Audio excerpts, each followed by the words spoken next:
Welcome back, fellow armchair generals and railway enthusiasts. This is Gamer 1745 here, along with my good friend IKB, or the new IKB. Say hi, IKB. Hello, everyone.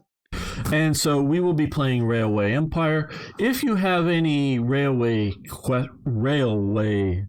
questions, please ask them. Doesn't have to be directly related to this, though. Of early development in England is what this is. But we are happy to at least attempt at answering stuff. Now, what I think would be a good idea, IKB, and I haven't mentioned this before, I've been sort of looking at this while we've been chatting in between the episodes, is making a direct line between Birmingham and Manchester. Do you think that would be a good idea, and is that something they would have done then? It'd definitely be a good idea, and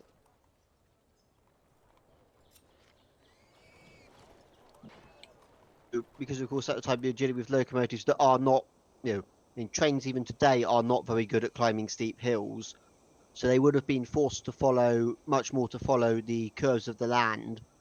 But it would be would definitely be something they would look at doing, because this is sort of the first of time that railways very much go from being centered around moving, bulk resources from extractive industries such as coal mining to get coal from a coal mine to the nearest navigable river. This is where railways start to become much more into the public domain and start being, instead of just being this sort of regional oddity that's found around the coal mining districts, it becomes something that is much more in the public. Like I say, in the public, it becomes much more something that's much more in the public domain, much more. It starts to be seen as a means of mass transit, essentially. Right. Which some people approve of this, others don't. The Duke of Wellington of the Napoleonic Wars fame, right, is rumored to have said that he disapproved of railways because they encouraged the lower classes to move about. Right, and Wellington, I think sometimes spoke some unfortunate words, but definitely had definitely showed some of his views. Trying to remember the quote, I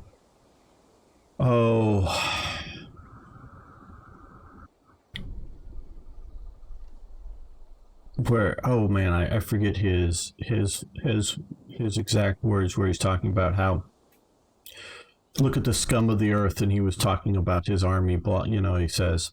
But what he sort of what people leave out is the second part of that. What fine fellows we have made of them, I think is something close to what he says about his soldiers, and particularly the English soldier was thought. The general public did not think well of the English soldier. They thought much better of the sailor, primarily because sailors, at least in wartime, were pressed, or what we would call modern day drafted. Wasn't quite the. We should be coming. Okay, a little more this way.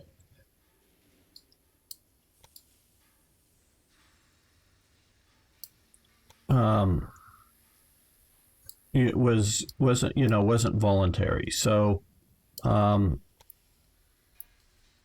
you got all types of people, or all types of sailors primarily, to be merchant sailors, to be naval sailors, where the army was a volunteer army. Even into the Napoleonic era, it wasn't until World War I think is the first time they were drafting in soldiers. And so who's going to join the army in 18th century England? Basically people that couldn't do anything else. If you had any sort of other prospects in life, whether it's if you could get an apprenticeship, if you could potentially inherit a farm, you had a decent farming job, you were going to get that. You weren't going to become some very low-paid soldier.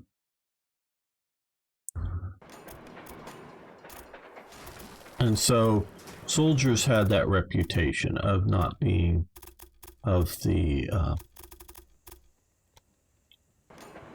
best sorts of people. But the Duke of Wellington, who holds these opinions, is definitely more than just a little classist, shall we say. But I don't think it was quite as mean-spirited as some would say, as opposed to just experience of dealing with these people. Okay, that spent a lot of our money, I know, and we wanted to upgrade that, but okay, well, let's stick a supply tower in the middle here, approximately. Now, of course, even at the other end of the spectrum, places like Oxford and Cambridge, the sort of the sort of traditional major university towns or city of England, some of the faculty there also disapproved of railways because they were worried that it would encourage their students to go rambling off to town on the weekend rather than spending their time, sat in their dorms studying. Mm. And they were sort of worried that it would encourage the supposedly well-to-do, because if there's anywhere where in England where you're going to create fine fellows, then it is Oxford and Cambridge, and they were worried that it would lead them astray with things such as strong drink and loose women. Right.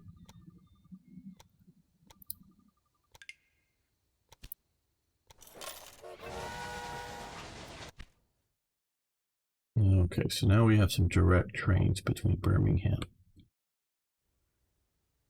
Manchester, without following all around the... Going all the way around the houses to Wrexham. Right.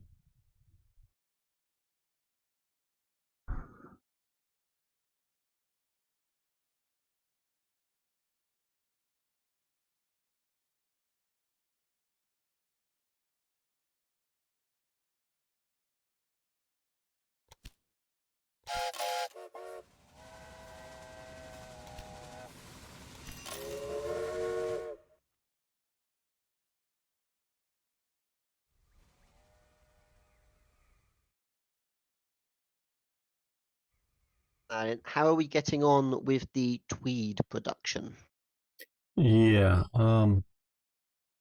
that is still, I think, an issue, which I was saving up.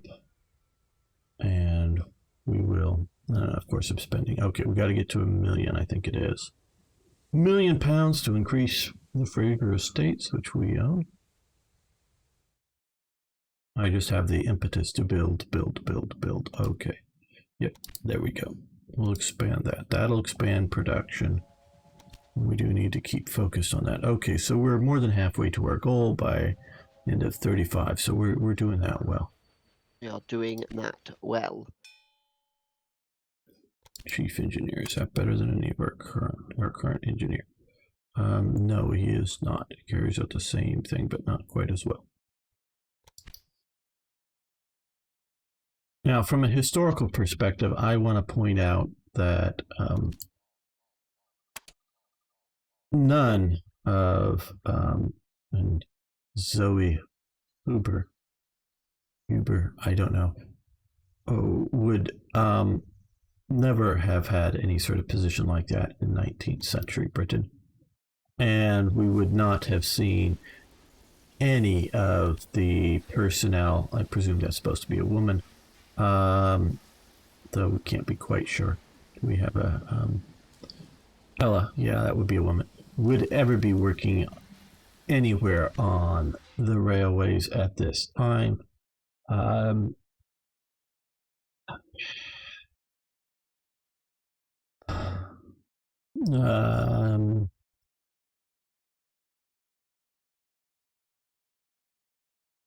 trying to figure out how to say this to be both polite, not get me in too much trouble, and be correct.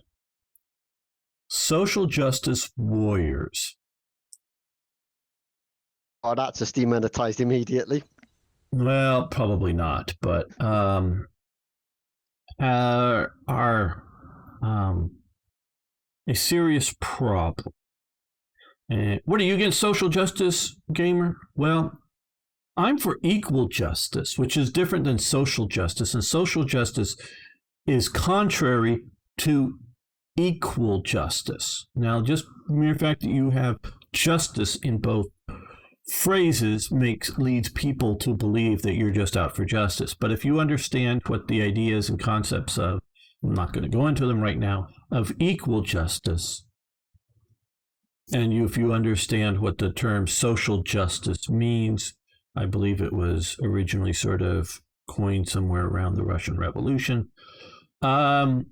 is contrary to equal justice. Now, there is definitely an element of the idea of, at its sort of earliest stages, getting or dealing with the fact that some people, maybe race and gender, but also social class, and I'm thinking like in Imperial Russia, do not have equal justice. The Grand Dukes, whatever, probably has much more legal justice and other justice rights than your serf who's tied to the land. So yes, we can understand that socially there has been serious problems. Where even if you believe in the concept that it's a good thing of social justice, meaning, say, quotas for, in the modern day sense, for, well, we want it, since there's roughly equal number of women in society as men, X job, let's say plumbers. But notice they never seem to focus on plumbers and carpenters and other sorts of things. They only focus on, say, sciencey type peoples or accountants or whatever. But since there's 50% of society, why aren't 50% of plumbers women, or 50% of accountants? Now they'll talk about accountants' office job, but they won't talk about plumbers or carpentry jobs. So either they secretly know that, well, women aren't quite as strong as men, and maybe in now plumbing you may not, there's strength involved in plumbing, may not be quite as suitable for a woman on average. Of course, there's strong enough women out there. This is not my point at all. But on average, it's maybe not as suitable for women, or it's not that, it's that they are just truly trying to get not equal justice, but special justice for them. But even if you kind of believe that there should be, half the women in plumbing, because plumbing, especially in America, is becoming a very well-paid job, a proper plumber who, often either a properly trained plumber working for a larger company or a small independent plumber, who owns a truck full of tools and equipment, is a well paid. I mean, you could easily be paying somebody $100 plus an hour to come and work on your home, and he may have overhead, if he's running a truck or something like that, and so the actual plumber may only be getting paid $60 an hour, and they can mostly be kept fairly busy. I mean, not that there won't be days that they might not get a job, or there's nothing for them to do, and that's maybe $100 at your house to fix a clogged drain or something that's serious that may take an hour or two to do, and so they may not get paid for the travel time in between and whatnot. So it's not quite like a 8 hours a day, $100 a day or anything like that, but it's still a very well paid job if you're willing to do this sort of messy job. But so even if you think the idea that half the plumbers should be women, they infect their ideology to the point of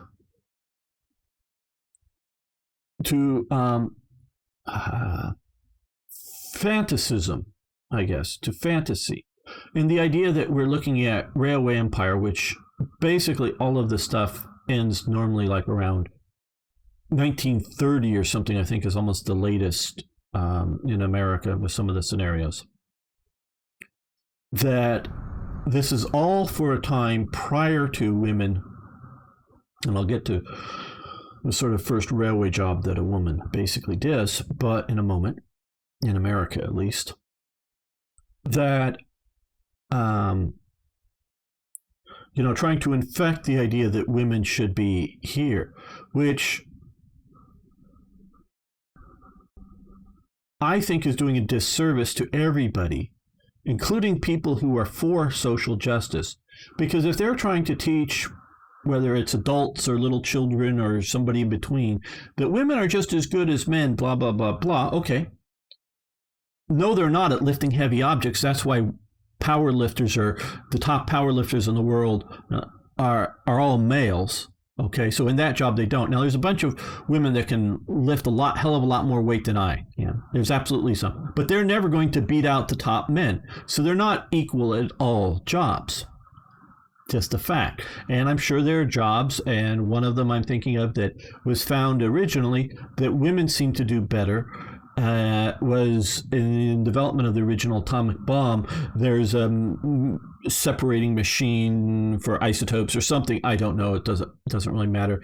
But you had huge banks of these things, and because it was in the days before proper computers and whatnot, you had to keep the needle between two sort of markers that would go back and forth. So that it would normally sort of on its own stay there, but it would start to drift off or whatever. So you had to have somebody very attentive and sitting, it's something of a skilled job. It's not super skilled, but very attentive, sitting there and watching it and making fine adjustments to this machinery, but watching the needles as it sort of moved back and forth. And so long as it was between two settings, it was fine. If it starts to go too far, it needed to be adjusted, or very bad things, my understanding, could happen. Not necessarily blowing up, but maybe wrecking the machinery or whatever. That's, we're building the first atomic bomb. These buildings still exist. The machinery still exists. They're radioactive. They're in isolated parts of rural America because they were building it away from everybody else at the time to keep it a secret. But yeah, so not that the women weren't they were shielded and whatnot, but it's the inside of the machinery or whatever that would be a hazardous waste cleanup kind of job that they haven't gotten to yet. But so they found women were more attentive at doing this reasonably skilled job than men. So there are things that I will very much say that women are better than men. This is not males are better than women thing. No, not at all. But this is Gamer's diatribe on this. So the idea that you want to change past history to fit today's values, in my opinion, cheapens the development and improvement of women or minorities or any other group that you want to say that there has been improvement over time. And so it should teach them that you mean women to a point, wasn't so much legally, but just socially, wasn't allowed to work on the railroad? Oh, how terrible, they could think today. And yes, and look at how far we've come. Look at how it's changed. And so that's important. Now, the first that I know of women working on the railroads in America of any sort of scale or degree, they were the Harvey girls. And I think I've seen the movie or something. It's I know I've seen clips of it, but it's a sort of a musical, I believe, by Judy Garland was starring in it. That's how old this was. But back in the late 19th century, well after the American Civil War, I believe the guy's name is Harvey or something, probably last name, sets up to where they hire young women, called girls, but women, to work in sort of a chain restaurant along the railways. And this was because you're leaving your family, you are leaving your hometown, you are going to a new location, often along developing towns and railways. This isn't quite Wild West, but definitely sort of westward expansion type things, sort of as areas were being a bit more tamed. And they were putting in as a mixture, I think, of like waitresses and cooks and some of that in these restaurants that were, train station restaurants supported along this. And they were, again, it's been a long time since I've even seen it all, but definitely heard a bit about some of this. They were sort of lived in dormitories that, were female only, no men allowed, and all this stuff, sort of to protect the women from, again, the evils of society, like IKB is talking about, university professors wanting to protect students from the evils of society.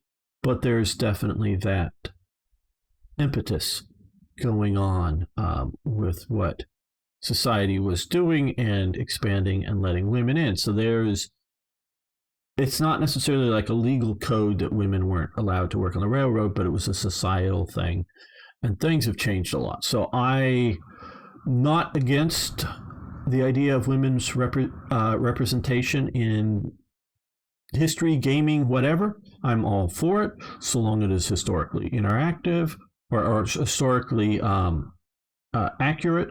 Like, the only general that I know of in World War II was a woman who was a general in the Manchukuo army. That's the Manchurian puppet army of Japan's puppet state in Manchuria. She was the only general, and she led her 3,000 to 7,000, I think it varied at times, cavalry soldiers in anti-bandit, I think, partisan operations in that part of the world, and she actively led them as a military commander, and it was her unit. She recruited them. She did it. So that was the only, in very patriarchal Asian society, it's the only woman general that I know of in World War II. And, putting that which is in both Hearts of Iron 3 and Hearts of Iron 4, having that in that game, that I totally approve of, because that is what history was. Okay, back to the game. Enough of my attempts at demonetization. Well, since Gamer has already done enough damage to our hopes of making any money off this, I think I will have the first some of the it's actually in my family. Mm-hmm. My great aunt, she was actually one of the ladies who worked in the typist pool for all of the typing and secretarial work that was associated with the railways. Because the one thing railways produce, especially as time goes on, is railways very quickly produce vast amounts of paperwork. And you need someone. He hits it right as we're looking at timetables, but go on. Yeah, and you need someone to keep on top of that. And it is, anyone who has seen the old movies where they've got the typist pool with literally rows and rows of desks with typewriters with people sat at them, typing away all day, to produce copies of things or to fill out people's letters and stuff, or having the secretary who sat in the room taking the minutes of meetings and stuff. That was another place where, as a little bit later on into the 19th century, where women did start coming into employment on the railways, because that was another place where money where you didn't you needed good at typing, and as Gamer says, good at paying attention to small details, but that doesn't require, because basically almost all other railway work at some point requires heavy lifting, and I wouldn't be too particularly keen on shoveling 4.5 tons of coal a day, and I don't know of many women who would anyway. So yeah, there's definitely physical aspects, that especially upper body strength, that men are just going to be. We're talking about 80+% of men and 95+% of women not being effective at doing that kind of job. That's truly, a lot of physical effort. Now, and one thing, and I don't know the age of IKB, not age, how old, but when he's talking about secretarial pools. And I was, and although also notice, I was saying working on the railways, because I was being very careful with my language and not working for the railways, because there very well may have been, even before that, once typewriters have come into use, and I don't quite know when that happens, but I think it's after the American Civil War. I'm not sure. But things like secretarial operations in office buildings, but even in 1830s, that is still a, women working in offices is still a bit of a new thing, or maybe not even the done thing back then, but it's starting to become. And so that would be something that would be happening in or around their original community, say in the American sense, New York, Chicago, or something else, some other major city like that. That would just simply, in my opinion, be office work, where this was out on the railways. They were, in some cases, I think, somewhat isolated in smaller towns or whatnot, because settlements grew up around wherever there was sort of a proper train station in the America, not just the West as people think it, but just wherever there was train stations enough that they'd either put it where there was a town, or the town would grow up around it for the local farming communities. And so these were people that were very much dependent on and out on the railways, though obviously not shoveling coal or fixing bad track sections or anything else, but they were very much out there working as part of the railway system. So that's sort of how I was defining all of that.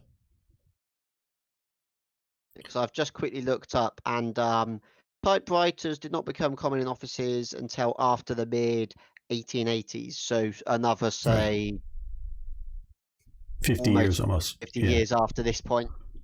Yeah, and so that's so this, and this is meat industry. No, I'm not buying randoms. Well, okay, we'll take this one. We're already connected to it. Yeah, we're connected to it, and we have enough cash. We got to see about what we're going to spend the cash on.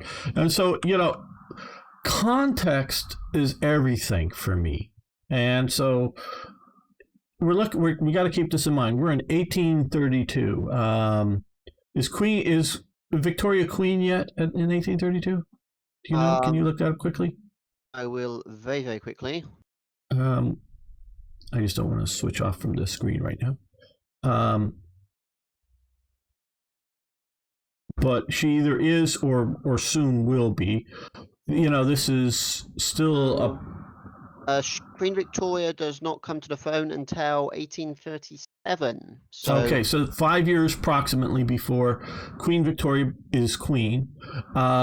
Yes, Duke of Wellington is prime minister, I believe, at this point. This is still, 28 years before the start of the American Civil War. So most soldiers in the American Civil War are not, up to 30. So, yeah, but still, probably most soldiers in the American Civil War are not even born yet, just to give it sort of an American time frame perspective. So we can sort of go from now until then.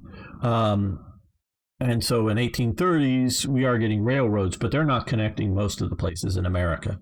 Now, maybe some of the major cities by this point, maybe we'd have to look that up. But, so this is sort of the jetliners of sort of, I would say my grandfather's age, the coming of the jetliner, because now he saw the coming of the airplane, but, sort of jetliners to what is sort of today, the coming of that age this is just coming. So we have to put society and everything in context with what we're talking about. And that to me is important. And so I don't know whether the company just ideologically who designed this believes this stuff, or whether the company, we just better put it in, or some, social justice warrior is going to complain. Or, hey, if we put it in, girls are going to want to buy this thing. Well, I'm sure there's a few girls playing railway empire, but I think it's going to be 90+% men. I mean, I'm happy for every woman who wants to, or girl or whatever, who wants to buy and play this game. That's really cool. I don't want to be at all discouraging. This isn't like a boys only thing or should, no, God, no. But just realistically, we know it's going to be mostly guys playing the game.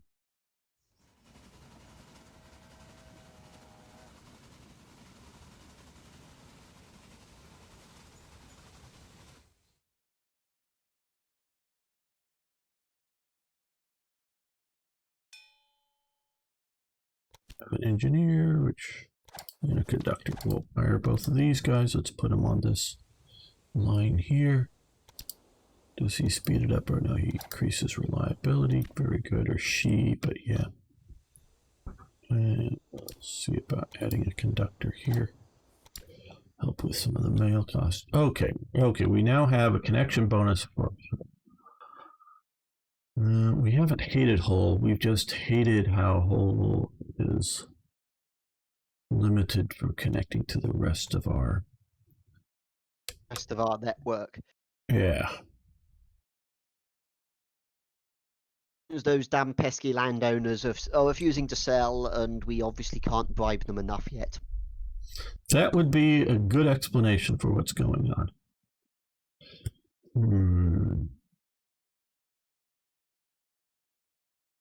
Because there are a few cases of landowners being bribed with the promise of essentially a private station that would serve sort of their estate and their local area.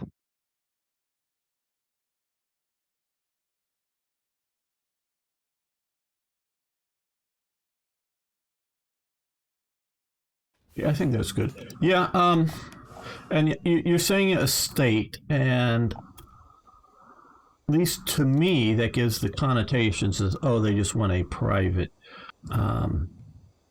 This is not going well. We'll have to redo this once we can get more access to other. Once we're allowed to go north of the river, yes, we'll have to redo that. Yeah, because we're cutting off our industrial warehouse that way. But and I'm not saying it isn't their sort of private estate, but you got to really sort of look at that as a like I was saying with, in America, you're going to find wherever there's a station, a town developing. This is not going well. Okay.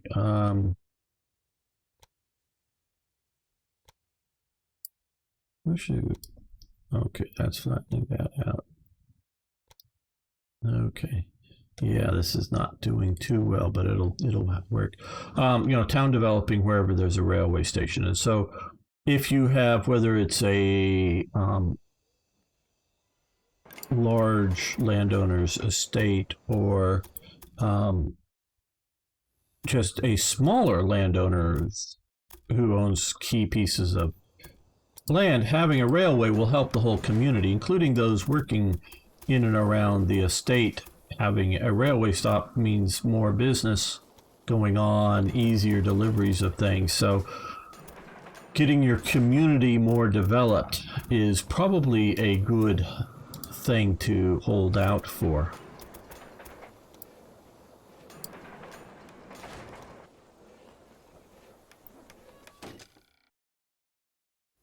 My grandfather owned a ranch. It wasn't his primary life's work. It was more of a hobby, shall we say. But he owned a ranch. And nearby, actually ending up being on his property, they wanted to put a modern, what we call in California, freeway, a modern highway. There was an earlier one lane each way without stops on it called a highway, but there was no like merging lanes. It was just simply literally stop and a stop sign for any cross traffic had to do it. So it's the old highway.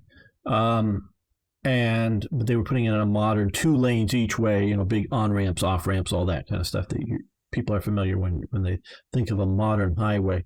Whereas and they wanted to put it across part of his land.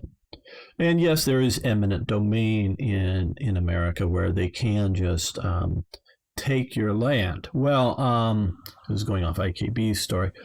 Well, yeah, he did a deal with them that he would sell them a piece of his, a decent chunk of his land. He always tried to get some of it back on the far side of the highway, but he never did. Ended up selling the ranch eventually, but part of the agreement is right there you put an on and off ramp situation for it right at the front gate, literally, of my ranch. And so that is where it was. Now, at the time, there was also a little motel right sort of there already in that sort of location, and 2 Indian reservations also connected to the old sort of highway right sort of at that basic spot. They had to rechange some things to connect there. So there was enough other reasons to justify, shall we say, a on and off ramps there, but it was specifically at the front gate of his ranch to be able to do that. So yeah, and it wasn't a corruption situation. It was more of a deal with the government doing this to make sure that so he could have easy access to his place, because otherwise it could have been 10-20 miles, because it's about how the distance or more between off ramps to get on an off ramp and then drive on another road to get back their added distance if they didn't do it at his location. So yeah, that's sort of what can happen.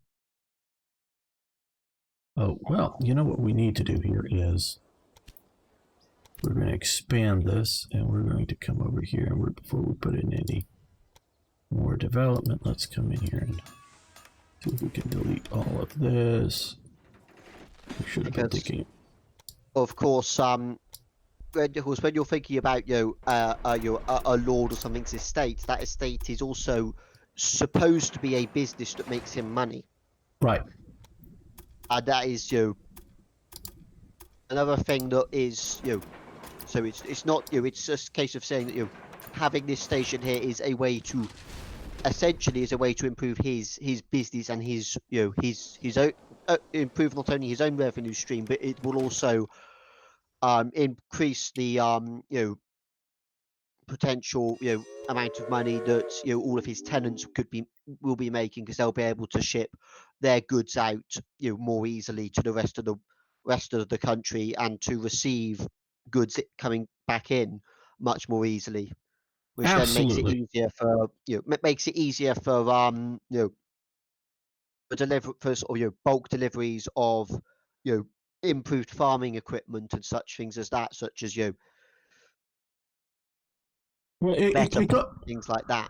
It goes beyond that, and this is sort of, and you're right that a lot of the landowners were titled people, the titled nobility, and so a lot of the kind of stuff, and I'm not disagreeing either with the sort of commentary or the general descriptions that IKB is giving of the situation, but it can come off, especially with a lot of the way modern people use a lot of these terms, as sounding very negative.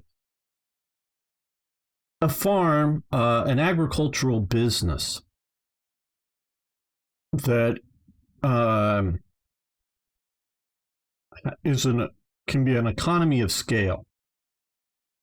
And I know in England there were still a lot of tenant farmers, as opposed to, we say maybe in America, where you have and it doesn't need to be slave, but just a plantation in which you have huge fields, people that are laborers working in them. Obviously, in the South, it was slave labor before the Civil War. After the Civil War, it's sort of a mixture of hired workers and sharecroppers, which are sort of back to the tenant farmers kind of thing on it. But your tenant farmer or your hired labor on a agriculture business can go out of business, or go to such low levels of business that you have to fire people or the tenant farmers aren't making as much if you can't get your goods efficiently, at least as compared to competitors, to market. So the idea, it's not just the idea of some rich guy wanting, and this is, I guess, goes to the modern Democrat complaint. You want to open up America just so that the billionaires can make more money? Well, the biggest billionaire, I think, is Bezos of Amazon. He's making all of his money because he's doing delivery at this time during our current crisis.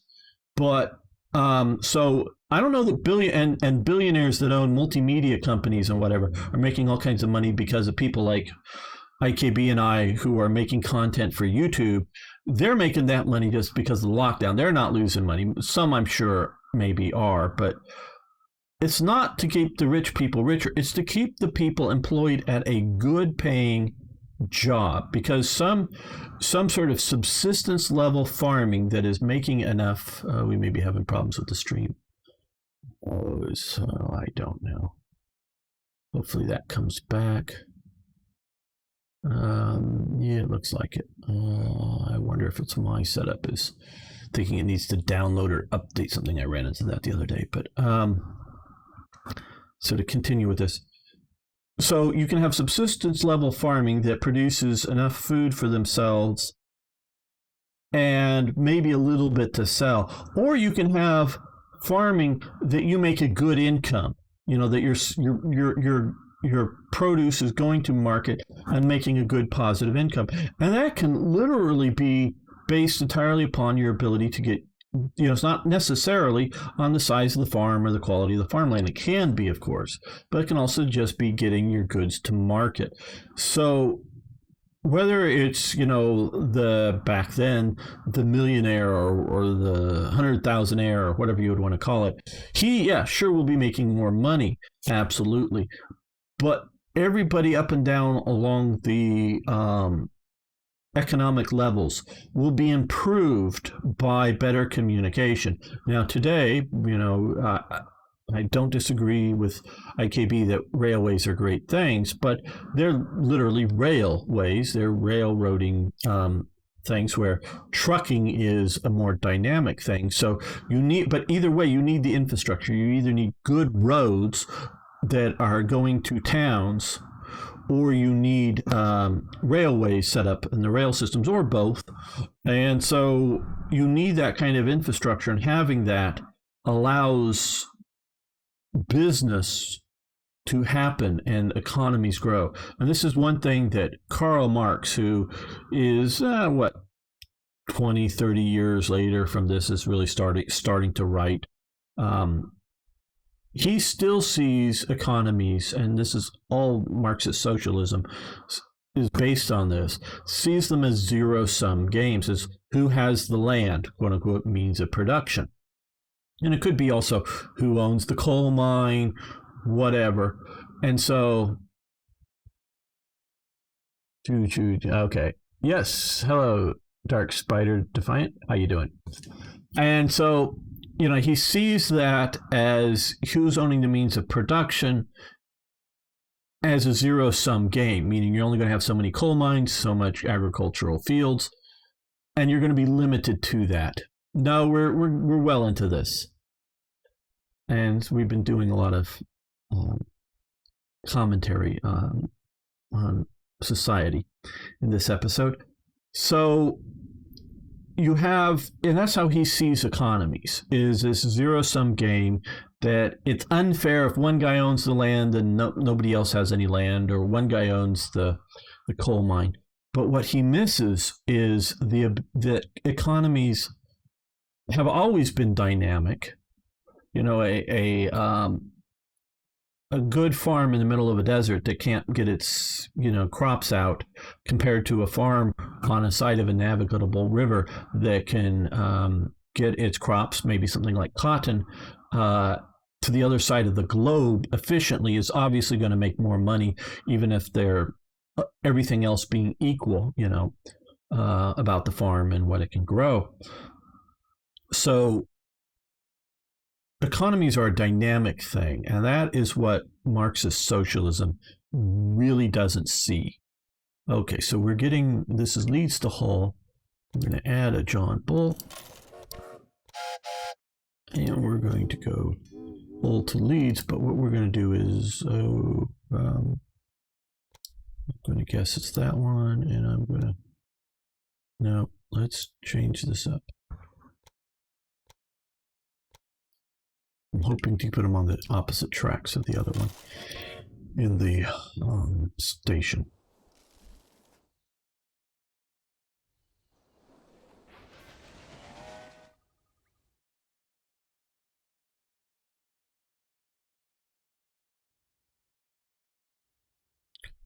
And Dark Spider Defiant. We will be posting all these on my YouTube channel, so if you want to see the earlier episodes, do check out the series there.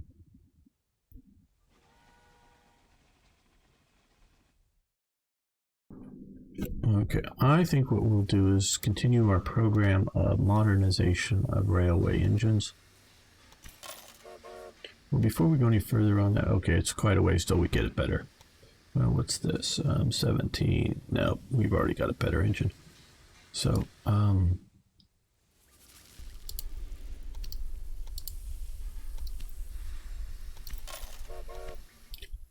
I guess, and I didn't really think of this after your earlier talk about improvements to the rocket being rebuilt as opposed to just a new engine. So that really does sort of, maybe not well as in exact history, but the idea that these various improved techs added to these other engines would be a very real thing that they would do over time. Yes, most certainly, and it's I mean, there are not quite from this early of a period, but definitely sort of say about 10 or 15 years further along, there are some locomotives that are built then that actually stay in service with various rebuilds and stuff for really quite a long time, you know, where you much longer than they were sort of ever really intended to.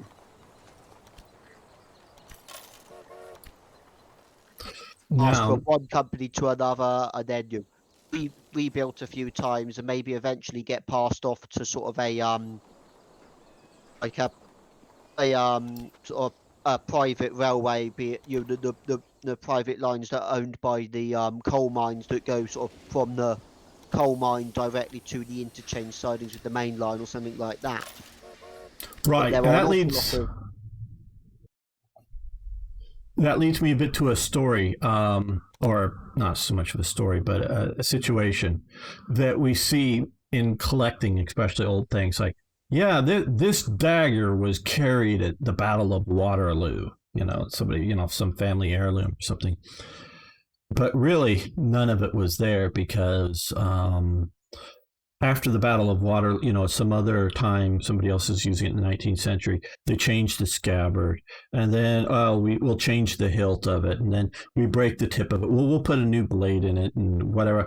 And by 100 years later or something, none of the original blade is still there. It's all piecemeal change over time. So I'm not doubting what you're saying, IKB, but I just wonder how much of the original train, as it were, might still be there at some point. Well, the argument that is generally used on to do with locomotives is that the actual frames of the locomotives that hold the axles and that the boiler sits on top of are considered to be the part of the locomotive that the locomotive's identity, so to say, is attached to. Right. And the general rule is, as long as you've still got those frames, technically still have the locomotive. Okay. There are some locomotives that are still around today that are still on heritage lines and museum lines that are still something like even like a majority of the metal in the boiler might actually still be original or such. It was like the actual cylinder block might still be original, because as long as it's been looked after properly and hasn't been allowed to rust, those sort of things, just by the sheer sort of mass that they have, and the fact that you're made out of quite thick bits of metal, they tend to stay around quite long. Right.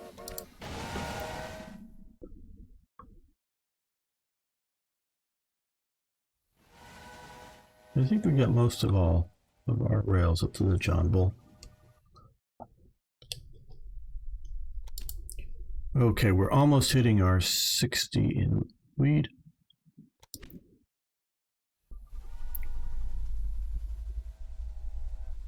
Flat caps are becoming a thing, so we've got to supply them with all of the cloth.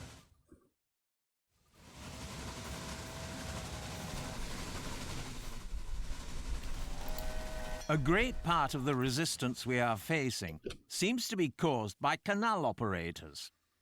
Obviously, they are angry about the missed profits lost to our new lines. Do not be deterred. They are outdated. Keep going, and you will even convince the skeptics.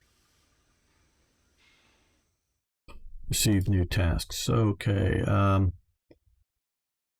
Well, somehow we didn't get... Oh, no, it's still down in London. The Liverpool just sort of somehow morphed into a new task and transport a total of 800 freight cars to towns. Okay, I hope that includes going to the warehouses that are connected to the towns. Does this allow us to come to London yet? Oh, well, no, we can get to Oxford now. But I think we're going to let that happen next episode.